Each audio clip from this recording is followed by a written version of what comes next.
Pues buenos días por tercera vez. Yendo directamente al tema que me corresponde tratar,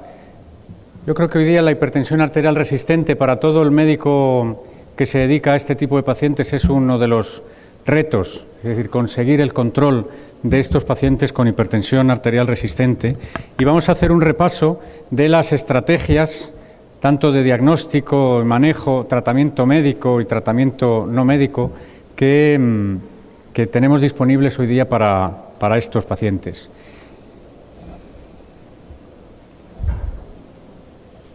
Directamente y a modo de introducción, solo un recuerdo sobre la definición clásica de hipertensión resistente, que se define como aquella situación en la que el paciente hipertenso no se controla adecuadamente a pesar de haber puesto en práctica un tratamiento no farmacológico, en cambios de estilo de vida, acompañado de 3 antihipertensivos, uno de ellos diurético a dosis plena. A esa definición clásica, la Sociedad Americana de Hipertensión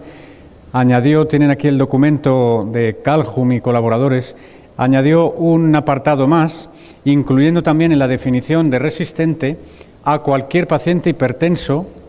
controlado o no, que requiere 4 o más antihipertensivos. De manera que eso aumenta el subgrupo de pacientes un poquito, porque estamos incluyendo también pacientes que pueden estar controlados, pero que están necesitando al menos 4 fármacos antihipertensivos.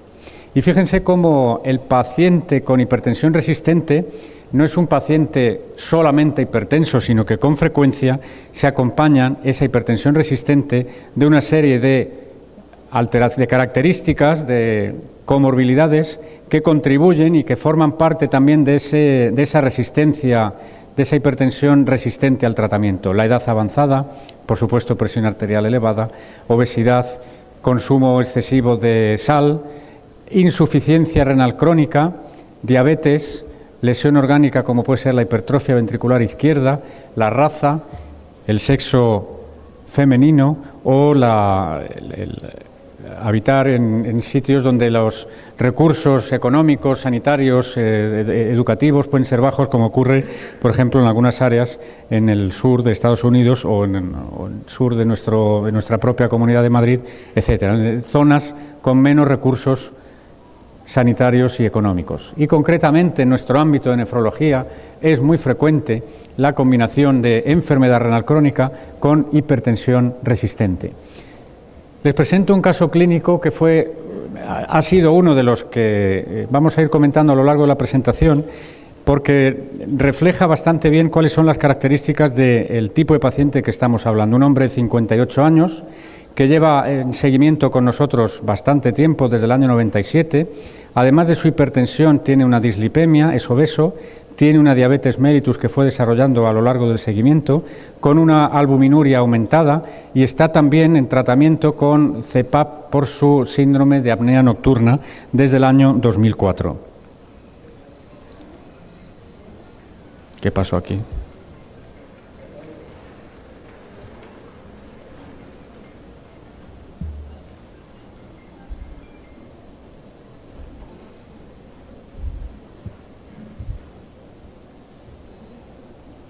Bien, luego más adelante, cuando hablemos de tratamiento farmacológico, veremos qué estaba tomando este paciente y cuál fue un poco el abordaje terapéutico en este caso. Quisiera, para ir revisando las opciones terapéuticas en el paciente con hipertensión resistente, hipertensión de difícil control, recoger un algoritmo que se publicó ya hace varios años en New England, porque yo creo que es un poco ilustrativo de qué pasos hay que seguir para etiquetar a un paciente de resistente y tratarlo de la forma más adecuadamente. Y en la primera fase, una vez que hemos confirmado que el paciente cumple esa definición clínica de hipertensión resistente, el siguiente paso es decir, como comentaba en mi primera presentación, ¿el paciente fuera de la consulta sigue estando mal controlado o no? Lo digo porque nos tenemos que apoyar en técnicas de medida de presión arterial fuera de la consulta, sobre todo presión arterial ambulatoria, y les presento aquí datos de Pepe Redón, que publicó hace ya bastantes años, antes del año 2000, en colaboración con nuestra unidad de hipertensión, con entonces el doctor Carlos Campo, y en ese trabajo se evaluaba el valor pronóstico de la MAPA, de la monitorización en hipertensión resistente. Y fíjense que cuando a los pacientes con hipertensión resistente se los etiquetaba en función de en qué tercil de presión arterial ambulatoria se encontraban, pueden comprobar cómo, aunque los pacientes estaban, como digo, con distinto grado de presión arterial ambulatoria, todos ellos presentaban unas cifras similares de presión arterial medida en la consulta, por encima de 170 de sistólica. En todos los casos, el uso de fármacos superaba ampliamente los 3 fármacos antihipertensivos. Pero ven cómo en los promedios de presión arterial ambulatoria había unas claras diferencias, los hemos distribuido por terciles, y podíamos encontrar pacientes que todos ellos con similares cifras de presión arterial en la consulta tenían muy distinta distribución de presión arterial tanto en el periodo de 24 horas como en el promedio diurno o en el promedio nocturno. Esto hace que cuando esos pacientes los seguimos a lo largo del tiempo, aquellos pacientes situados en el tercil más bajo de presión arterial ambulatoria presentaban una mucho mejor evolución de supervivencia de complicaciones cardiovasculares en comparación con aquellos pacientes que presentaban cifras más elevadas de presión arterial ambulatoria. Esta es la MAPA del paciente que les comentaba antes. En consulta tiene presión arterial elevada, por supuesto, y confirmada también en MAPA, 172/98 en periodo diurno, 171/100 en el periodo nocturno y un promedio global de 24 horas de 172/99. También se le ha medido presión central, 162/100 y una velocidad de onda de pulso de 9,1. Bien. Y este es el tratamiento con el que el paciente está tratado, está recibiendo un beta bloqueante, está con un bloqueo de la aldosterona. Primero se utilizó espironolactona, que no toleraba por efectos secundarios, por ginecomastia, y se pasó a eplerenona, amlodipino a dosis de 20 miligramos al día, una dosis de valsartán de 320, 25 miligramos de hidroclorotiazida, aparte de su tratamiento hipolipemiante, antiagregante, antidiabético, etcétera. Ya comentaba en mi presentación anterior cómo en el Registro Nacional de MAPA, en el Registro Español de MAPA, identificamos una proporción de pacientes que cumplen la definición de hipertensión resistente del 12%, pero en ese mismo trabajo analizábamos la necesidad de realizar una MAPA, porque muchos de esos pacientes que cumplen la definición clínica de hipertensión resistente, es decir, presión medida en consulta no controlada, cuando les hacíamos una MAPA y en función de si nos fijábamos en el promedio diurno, en el promedio de 24 horas o en el promedio nocturno, había muchos pacientes que no podíamos etiquetar como de hipertenso no controlado, porque fuera de la consulta, insisto, un 44% tenía un promedio diurno controlado o un 36% tenían unas cifras globales de 24 horas por debajo de 130/80 o hasta un casi 32% tenían un promedio nocturno normal. Por tanto, esto nos permite ya clasificar al hipertenso resistente en 2 grupos, el falso hipertenso resistente y el verdadero, considerando verdadero aquel que está hipertenso tanto en la consulta como fuera de ella. Por tanto, una vez más, la MAPA como herramienta fundamental para centrarnos claramente en el hipertenso resistente verdadero. ¿Qué decir sobre el abordaje no farmacológico del paciente con hipertensión resistente? Parece que las recomendaciones sobre cambios de estilo de vida, ingesta de sal, reducción de peso, práctica de ejercicio, es algo a tener en cuenta cuando un paciente empieza esa evolución de una hipertensión de reciente diagnóstico, es quizá cuando el paciente recibe más información al respecto. Pero no debemos olvidar que los cambios en el estilo de vida son una estrategia que hay que insistir en ella en todo paciente hipertenso y, por supuesto, también en el paciente con hipertensión arterial resistente. Tendremos unos beneficios mayores o menores dependiendo del grado de adherencia por parte del paciente a estas recomendaciones. Pero, como muestro en esta diapositiva, en este trabajo, en un estudio centrado en hipertensión resistente que fueron sometidos a una dieta rica en sodio y a una dieta pobre en sodio, fíjense cómo cuando el paciente está sometido a una dieta rica en sodio, su excreción urinaria de sodio es elevada en comparación con la que presentan en el periodo de baja ingesta. Y fíjense cuáles son las cifras de presión arterial en consulta, claramente elevadas, y también en la MAPA, en la monitorización ambulatoria de presión arterial.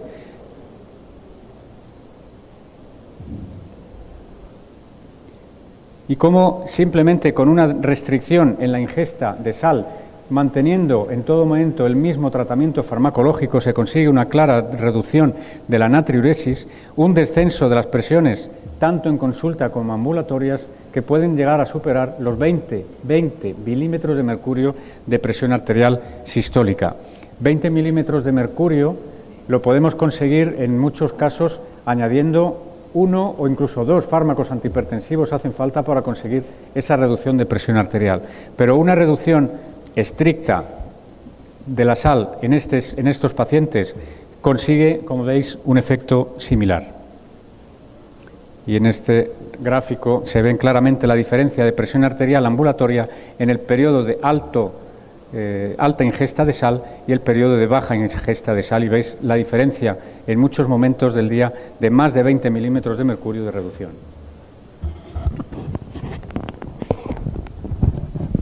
Bien, una vez que hemos puesto en marcha esas recomendaciones sobre cambios de estilo de vida, otro aspecto a tener en cuenta son una revisión sistemática de otras sustancias que pueden estar influyendo en las cifras de presión arterial de nuestros pacientes. Y tenéis un listado que podéis revisar aquí perfectamente, muchos de ellos seguramente los conocéis, y solamente hacer mención de recordatorio a aquellas situaciones o aquellos tratamientos que tienen mucho que ver con nuestra especialidad, como son tanto inmunosupresores, anticalcinurínicos, como también la eritropoyetina. En ambas situaciones, el paciente puede verse sometido también a un aumento de la presión arterial relacionada con cambios, bien en la viscosidad sanguínea, cambios hemorreológicos, etcétera, que tienen de alguna manera su influencia en ese control de presión arterial. Tanto, como digo, los fármacos relacionados con la inmunosupresión como la eritropoyesis. Bien, por supuesto, en ese algoritmo de manejo y de abordaje del paciente con hipertensión resistente, un apartado que no debemos olvidar, ni por supuesto, en el hipertenso que llega de nuevo a nuestra consulta, pero también en el hipertenso resistente etiquetado de esencial y no controlado, que periódicamente requiere una reevaluación para confirmar si ese paciente etiquetado de esencial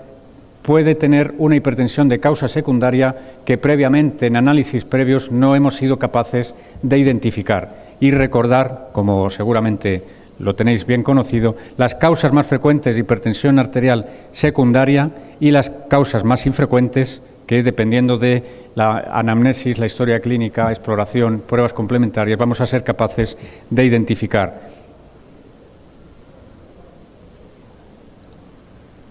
Bien, y después de este recorrido, de este despistaje, de esta realización de mapa, pruebas complementarias, despistaje de secundaria, llegamos a una situación de que hay que optimizar el tratamiento del paciente. El paciente ya viene recibiendo 3 o más fármacos antihipertensivos, pero en muchos casos la causa de resistencia al tratamiento tiene que ver, y por supuesto en pacientes como pueden ser los nuestros, pacientes con enfermedad renal, a un mal manejo, a una sobrecarga en el consumo, sobrecarga en el volumen corporal, que tiene que ver quizá con que la dosis de diurético que estamos administrando es insuficiente o directamente no se le está dando diurético, a la presencia de esa enfermedad renal progresiva, al consumo de sal, a una situación de hiperaldosteronismo muy frecuente, sobre todo en paciente que además de hipertensión puede presentar obesidad, síndrome metabólico, situación de un aldosteronismo aumentado, y en esa situación es donde la incorporación de tratamiento diurético va a tener una gran influencia, un gran efecto positivo sobre el control del paciente con hipertensión resistente. Sobre todo, la adición de tratamientos que bloqueen la acción de aldosterona. Este es un trabajo del grupo de Elizabeth Musfeld, que es un grupo brasileño muy activo en el estudio y manejo de pacientes con hipertensión resistente que muestran cómo, siguiendo un diseño de tratamiento parecido a lo que yo les mostraba previamente y basándose siempre en la realización de mapa para identificar a los pacientes resistentes, que ellos llaman resistente de bata blanca, porque cuando se le hace mapa no está hipertenso, y quedándose solo con los verdaderos hipertensos resistentes, la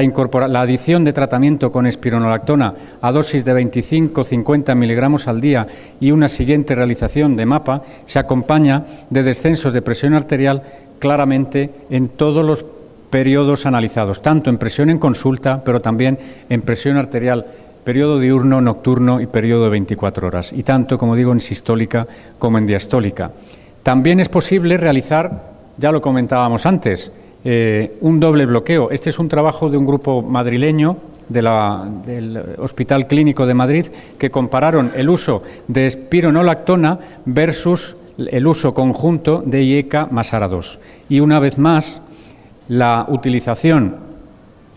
de la espironolactona fue muy superior al uso de IECA o ARA más espironolactona. ¿De acuerdo? Por tanto, una combinación mucho más rentable desde el punto de vista de control de hipertensión arterial en comparación con el bloqueo dual IECA más ARA2.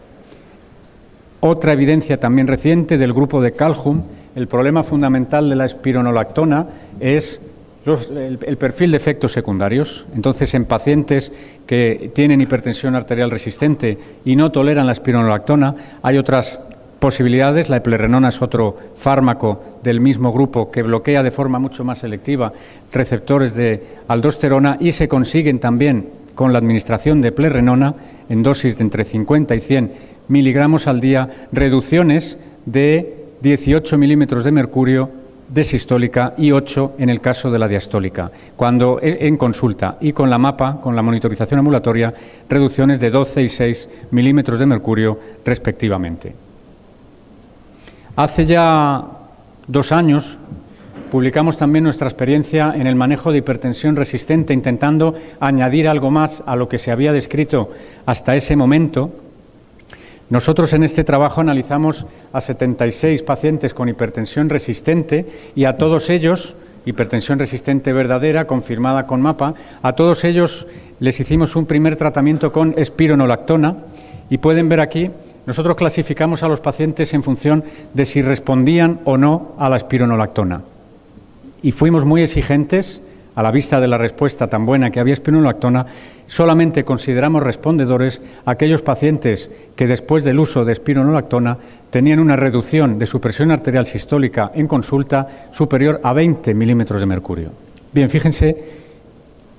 antes y después de espironolactona, las reducciones de presión arterial que se obtuvieron tanto en consulta como en mapa, similares a las descritas en otros estudios, en torno a 20, 25, incluso superiores descensos de presión arterial, todas, por supuesto, significativas, en comparación con lo que ocurría con los no respondedores. Me dirán, ¿y cuánto no respondían? Aproximadamente un 20%, 20-25%, es decir, 1 de cada 4 pacientes a los que nosotros tratábamos con espironolactona no conseguíamos reducciones que pudiéramos considerar definitorias de respuesta. Fíjense,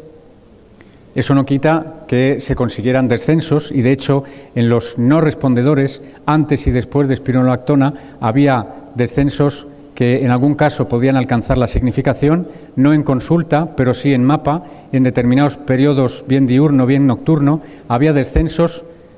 como digo, significativos, pero este subgrupo de pacientes no respondedores no alcanzaba esa definición que nosotros nos habíamos dado. En este subgrupo de pacientes poco respondedores a la espironolactona, lo que planteamos fue la sustitución de la espironolactona por el bloqueo directo de la renina. En aquella época, año 2010-2011, no había problemas respecto al uso de alisquirén y nosotros administramos alisquirén a estos pacientes con hipertensión resistente y se les volvió a hacer una valoración en consulta y por mapa, y entonces esas reducciones, una vez suspendida la espironolactona e iniciado el alisquirén, conseguíamos reducciones mucho más relevantes de las que se habían obtenido con la espironolactona. Por tanto, se abría una nueva vía de tratamiento en pacientes que estarían recibiendo prácticamente todos IECA o ARA, calcio antagonista, diurético y alisquirén. Después vinieron los problemas que ya hemos comentado respecto al alisquirén e incluso a regañadientes, sin que nosotros quisiéramos, decidimos ir retirando otra vez el alisquirén, sobre todo en pacientes en los que estaba presente diabetes o insuficiencia renal, pero más por motivo, si me apuran, de prevención de complicaciones legales, porque desde luego nunca volvimos a conseguir un efecto similar en buen control de presión en ese subgrupo de pacientes que no respondían adecuadamente a la spironolactona.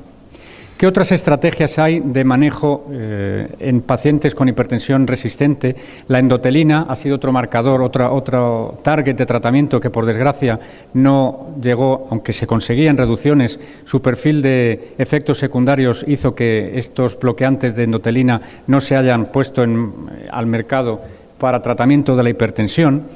Y quería avanzar en cuanto al tratamiento no farmacológico, tratamiento invasivo de la hipertensión arterial resistente, centrándome en la denervación renal. Tengo mucha información sobre ella, intentaré centrarme en algunos aspectos importantes para no prolongar en exceso la presentación, pero en definitiva, como ya comentaba antes, la denervación renal no es un concepto novedoso. Ya en los años 30, 40, 50 se hacían simpatectomías lumbares con la parotomía media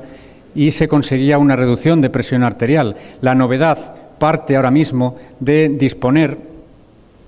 de una técnica mucho menos invasiva que alcanza la arteria renal por la que circulan, por cuya adventicia circulan las fibras aferentes y eferentes que conectan sistema nervioso central con el territorio renal, y la intención es entrar con el catéter hasta la porción más distal de esa arteria renal e ir realizando una serie de aplicaciones de radiofrecuencia que están, la punta del catéter tiene un electrodo de radiofrecuencia para ir realizando estas aplicaciones de forma helicoidal, intentando minimizar los riesgos de estenosis de arteria renal y de esta manera ir destruyendo todas las fibras que circulan por la adventicia y ver qué efecto va a tener eso después sobre presión arterial. Hay un documento de la Sociedad Europea de Hipertensión que revisa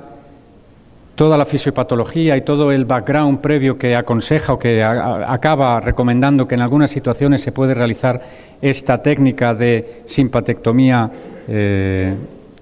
poco invasiva, y los resultados que se obtienen con ella, por centrarnos ya directamente en ellos, fueron publicados en el estudio Simplicity 1. Es un estudio que muestra cómo después, al mes de la denervación y en los meses siguientes, se consiguen reducciones en torno a 20 milímetros de mercurio de la presión arterial sistólica y en torno a 10 para la diastólica. El problema fundamental de este estudio es que no tenía grupo control. Bueno,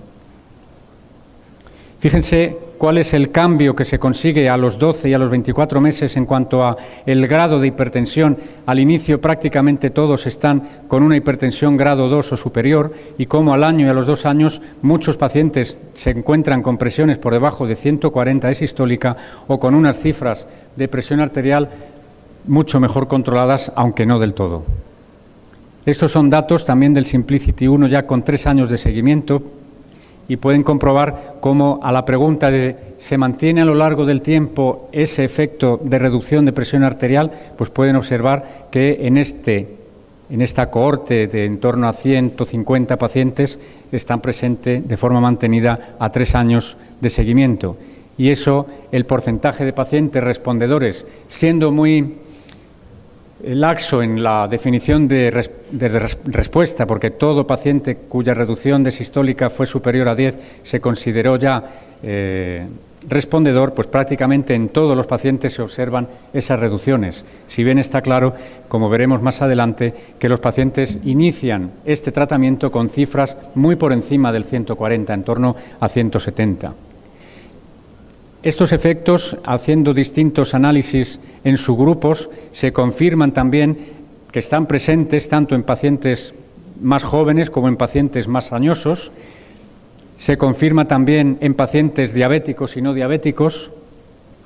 y se confirma también en pacientes con una función renal más preservada y con una función renal ya con un cierto grado de insuficiencia renal, en este caso entre 45 y 60. Cuando se publican el estudio Simplicity 1, había una recomendación de no utilizar esta técnica en pacientes con filtrados por debajo de 45,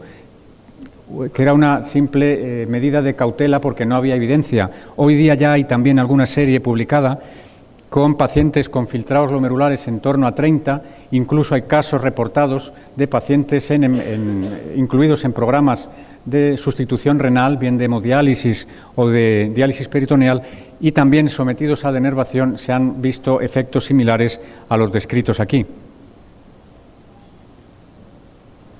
Como decía, la mayor limitación del Simplicity 1 fue el no disponer de un grupo control, con lo cual el siguiente paso fue desarrollar un estudio. Aquí les presento el Simplicity 2, en el cual nuestro centro participó ya como primer centro español que incluyó pacientes en la técnica de denervación renal. Y en este estudio, durante los primeros 6 meses, los pacientes se distribuyeron bien a una rama de tratamiento conservador, es decir, este grupo actuó como grupo control durante 6 meses,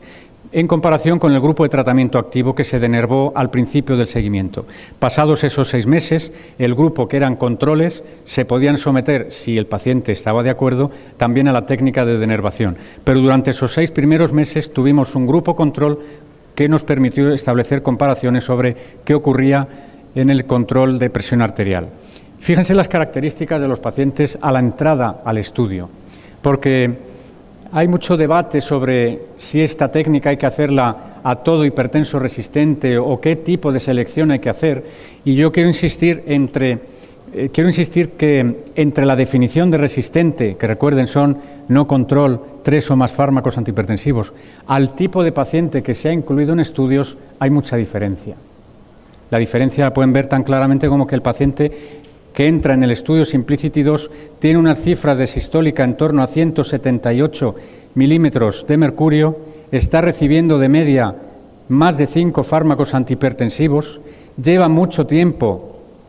con esa combinación compleja de tratamiento antihipertensivo, es un paciente joven, en torno a 58 años, que ya presenta tanto comorbilidades asociadas y lesión de órgano diana. Por tanto, es un paciente en el cual sus médicos han llevado hasta el extremo el tratamiento farmacológico y aún así no se ha conseguido beneficio porque con 5 y pico fármacos de promedio, estar todavía con 178 de sistólica, comprenderán que es un paciente especialmente severo, especialmente resistente. Fíjense en esos 6 meses la evolución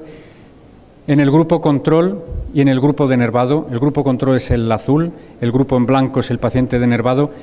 Efectos, resultados similares a los ya descritos, en torno a 20 milímetros de mercurio para la sistólica, en torno a 7, 8, incluso 10 para la diastólica, en comparación con no cambios en el grupo control. Al final de esos 6 meses pueden observar cómo el grupo denervado prácticamente solamente un 10% tiene una ausencia de descenso de la presión arterial sistólica en comparación con un 42% de los pacientes del grupo control. Y en los pacientes denervados, prácticamente todos, el 80 y tantos %, tiene una reducción de 10 o más milímetros de mercurio de sistólica. Fíjense el porcentaje de pacientes que llega a los 6 meses a tener unas cifras de sistólica por debajo de 140. Es muy importante en el grupo de pacientes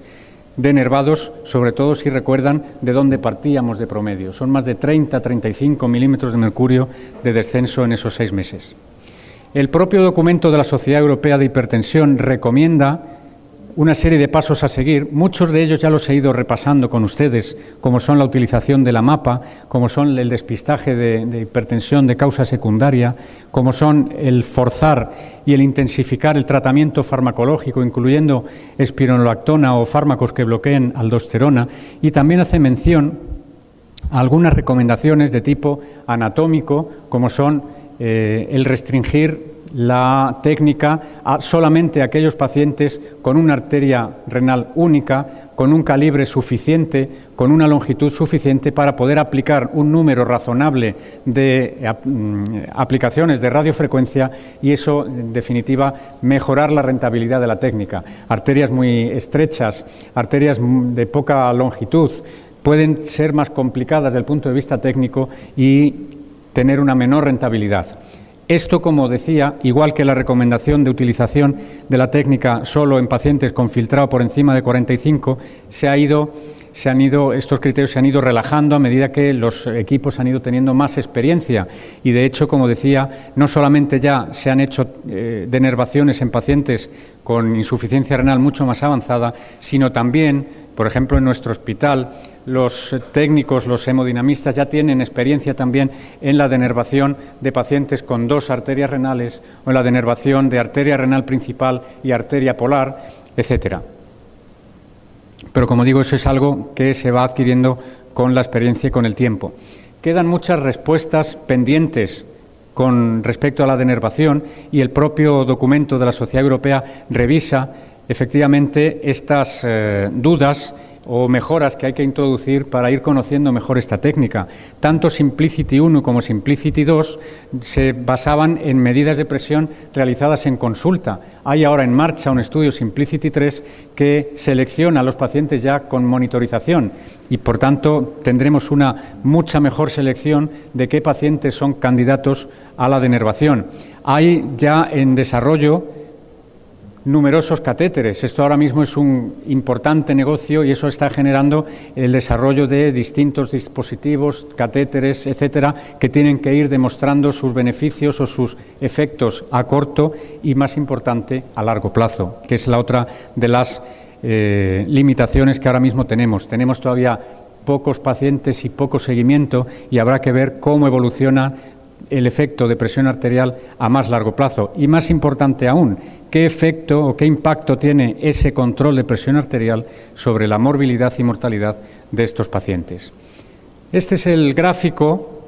que muy brevemente comentaba esta mañana de dónde se situaba nuestro caso clínico antes de la denervación. Este paciente fue sometido a denervación renal y este paciente se encuentra muy lejos de ese hexágono en el que teóricamente todos los parámetros de vasodilatación o de función vascular, de inotropismo, de volemia, estaba muy lejos y, por supuesto, estaba hipertenso. Cuando se realiza la técnica de denervación al mes de la denervación, la realización de un nuevo mapa, fíjense qué cifras de mapa. Impresionantes, son unas reducciones en torno a 45-50 milímetros de mercurio, tanto en el periodo diurno como nocturno, y este movimiento del paciente mucho más próximo a esa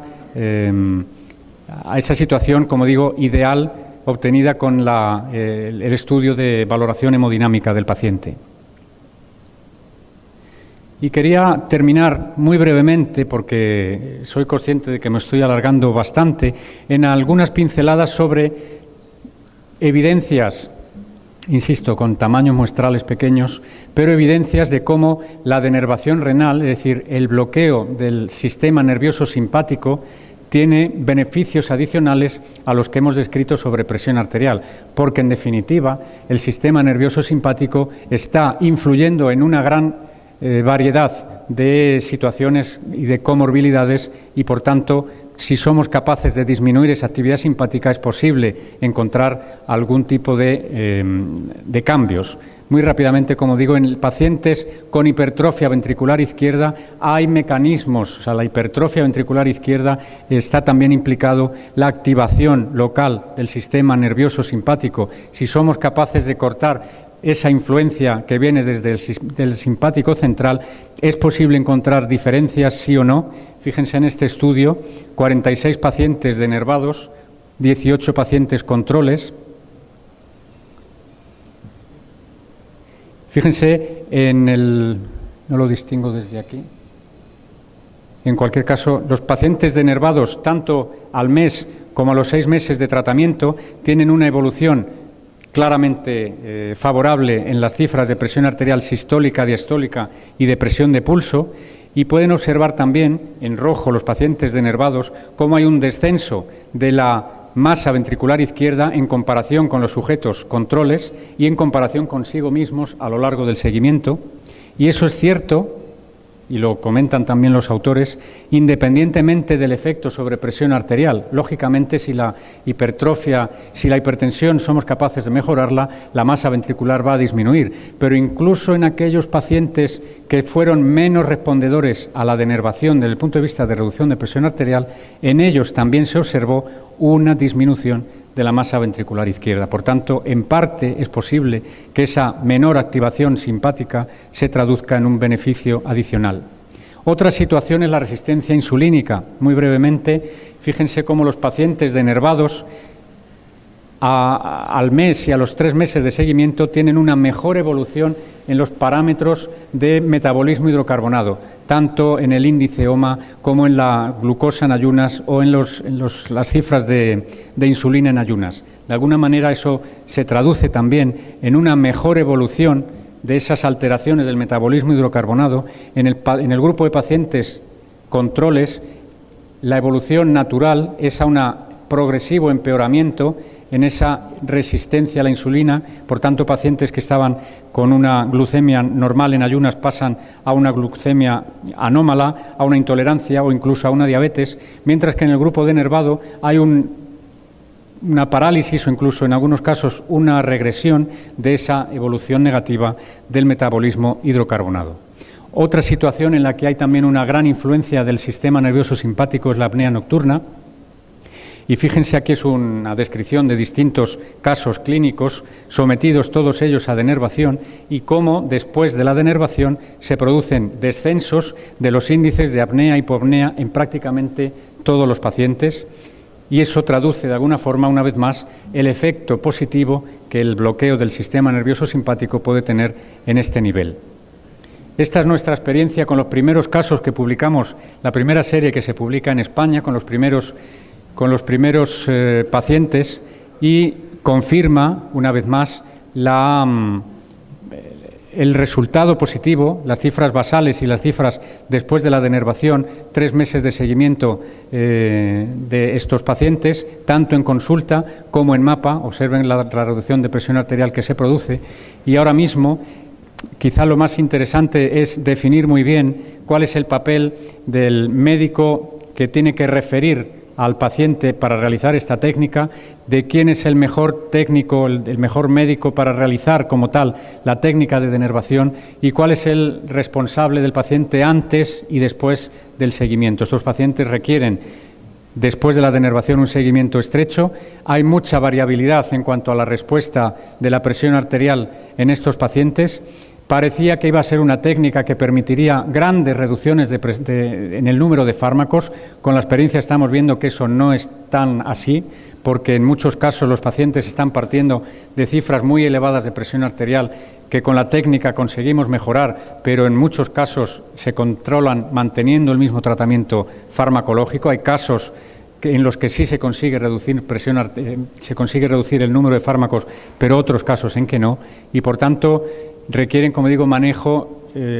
estrecho después de la técnica. Esta es mi última diapositiva, y en ella quisiera resumir algo que Norman Kaplan refería en una revisión sobre cómo en el manejo de la hipertensión resistente hay varios protagonistas. Uno, por supuesto, es el paciente, que olvida o abandona la medicación, puede tener sus déficits de memoria, puede tener un escaso conocimiento del problema sanitario que supone para él una hipertensión no controlada, no ser consciente del riesgo que eso conlleva,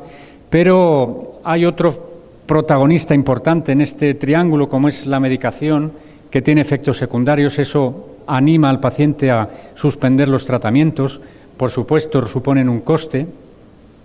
Y el personal sanitario, tenemos mucho que ver también en este problema de la hipertensión resistente, porque utilizamos en muchas ocasiones dosis insuficientes de fármacos o esquemas terapéuticos complejos, 2 pastillas por la mañana, 3 a mediodía, otra a media tarde, otra por la noche. Todo eso complica mucho el cumplimiento por parte del paciente, y nos llevamos en muchas ocasiones de la inercia clínica, es decir, pacientes que no nos fiamos mucho de las cifras de presión que tomamos en consulta y adoptamos una actitud muy conservadora desde el punto de vista de añadir un nuevo fármaco,